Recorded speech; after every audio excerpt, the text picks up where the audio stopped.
ទិញ Facebook Live ទៅដឹងតម្លៃទៅលក់ដាច់មែនលក់ដាច់មែនលក់ដាច់មែននេះគឺជាសំណួរដែលសួរច្រើនខ្លាំងមែនទែនពាក់ព័ន្ធទៅនឹង Facebook Live ហើយមានបងប្អូនជាច្រើនដែលគាត់សួរសំណួរហ្នឹងណាអញ្ចឹងយើងមកប្រាប់ពាក់ព័ន្ធទៅនឹងតើនៅពេលដែលទិញទៅហើយ Live ទៅគឺដឹងតែលក់ដាច់មែនគឺវាមានកត្តាគូផ្សំគ្នា3 4 5 6ទៅតាមហ្នឹងអញ្ចឹងណាអញ្ចឹងហើយទី1នៅពេលដែលបងប្អូនទាំងអស់គ្នាចង់ Live ទៅលក់ដាច់លុះត្រាតែផលិតផលរបស់បងប្អូនទាំងអស់គ្នាគឺជាតម្រូវការរបស់អតិថិជនតម្រូវការប្រចាំថ្ងៃដែលត្រូវការចាំបាច់ណាហើយតម្លៃគឺសមរម្យល្អអត់លើសអ្នកដទៃហើយក៏អត់ក្រោមគេខ្លាំងពេកហើយក៏អត់ខ្ពស់លើសពីគេលក់ច្រើនខ្លាំងពេកនៅពេលដែលបងប្អូនទាំងអស់គ្នា live រាល់ថ្ងៃគឺធ្វើឲ្យគេមានទំនុកចិត្តនិងជឿជាក់មកលើផលិតផលនិងបងនៅពេលដែលគេទុកចិត្តនិងជឿជាក់មកលើបងកាន់តែខ្លាំងអញ្ចឹងបងលក់គឺមានអត្រានៅក្នុងការលក់ដាច់ច្រើនអញ្ចឹងហើយទី1ផលិតផលទី2តម្លៃល្អសមរម្យហើយទី3មានលុយនៅក្នុងការចំណាយប៊ូសអញ្ចឹងនៅពេលដែលផលិតផលបងល្អហើយ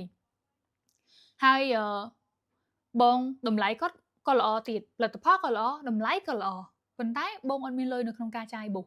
ឧទាហរណ៍ថាអ្នកខ្លះគាត់ប៊ូស$50នៅក្នុង1ម៉ោង2ម៉ោងហ្នឹងណាឬក៏3ម៉ោង$50 100 200មានភ្ញៀវខ្លះគាត់ live រហូតដល់ហើយប៊ូសម្ដងចាយ1000 2000អញ្ចឹងបងមើលមកខ្លួនឯងថាបងអាចមានលទ្ធភាពនៅក្នុងការចំណាយប៊ូសនឹងអត់ឧទាហរណ៍ថាបងប៊ូសប៉ុន្មាន$20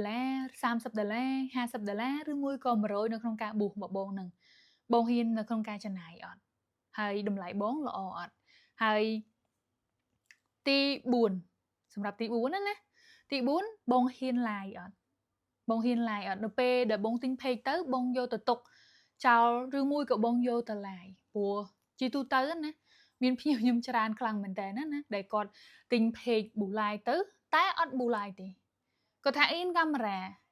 គាត់អត់ហ៊ានចាប់កាន់កាមេរ៉ាយកមកចុច live ទេគឺអត់ហ៊ានហ្មង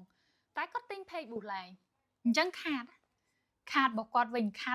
នៅក្នុងការស្រេចចិត្តរបស់គាត់នៅក្នុងការទិញ page ប៊ូ live ទៅតែគាត់អត់ហ៊ាន live ទេអញ្ចឹងណែនាំមិនទិញទេបងយើងប្រើ page ធម្មតាសិនទៅយើងចំណេញព្រោះ page ប៊ូ live មួយណាខ្លះ100ជាង200ជាង300ជាងទៅតាម page តម្លៃ page update នៅពេលដែលវា update តម្លៃវាឡើងទៅតាមហ្នឹងអញ្ចឹងទៅហើយបើបងហ៊ាន live ចាំបងទិញទៅទោះបង live អត់សូវរៀងបានល្អឯងបងរៀន live ដបងតិច20 30 40រៀលដាក់ live ក៏បានដែរឲ្យតបងហ៊ាន live ហើយបងមានលទ្ធភាពនៅក្នុងការចំណាយនៅក្នុងការ boost live អញ្ចឹងណាបងហ្នឹងហើយបងអាចប្រើវាបានហើយសម្រាប់ទី5បងចេះនិយាយពីផលិតផលរបស់ខ្លួនឯងអត់អាហ្នឹងបងអាចរៀនបានក៏បានដែរបងរៀននៅក្នុងការនិយាយក៏បានដែរប៉ុន្តែអីដែលសំខាន់គឺបងត្រូវហ៊ាន live សិននៅពេលដែលបងហ៊ាន live ហើយបងរៀននិយាយពាក់ព័ន្ធទៅនឹងផលិតផលរបស់បងឲ្យចាប់អារម្មណ៍ឲ្យតាក់ទាញឲ្យភ្ញៀវគាត់ស្ដាប់ទៅគឺគាត់មានអារម្មណ៍ថាអូយទំនុកចិត្តហ្មងអូមើលទៅគឺគាត់ចង់ប្រើផលិតផលឬក៏សេវាកម្មរបស់យើងនឹងហ្មងអញ្ចឹងវាគួបផ្សំជាមួយនឹងកត្តាទាំងអស់ហ្នឹងទើបធ្វើឲ្យបងអាច live ទៅបងលក់ដាច់មិនបងមិនពឹងទៅលើ booth ទាំងស្រុងណាបងបើសិនជាបងគ្រាន់តែ booth ហើយបងអត់ចេះនិយាយបងអត់និយាយហ្មងណាបងអត់សូវហ៊ាននិយាយបងអត់ចេះនិយាយអញ្ចឹងក៏ live ទៅលក់អត់បានដូចគ្នាឬមួយក៏តម្លៃបើបងថ្លៃខ្លាំងមែនតើថ្លៃជាងទីផ្សារ10រៀល20រៀលឬមួយក៏ថ្លៃលើសទីផ្សារ5%ឬក៏10% 20%ឬក៏ថ្លៃលើសពី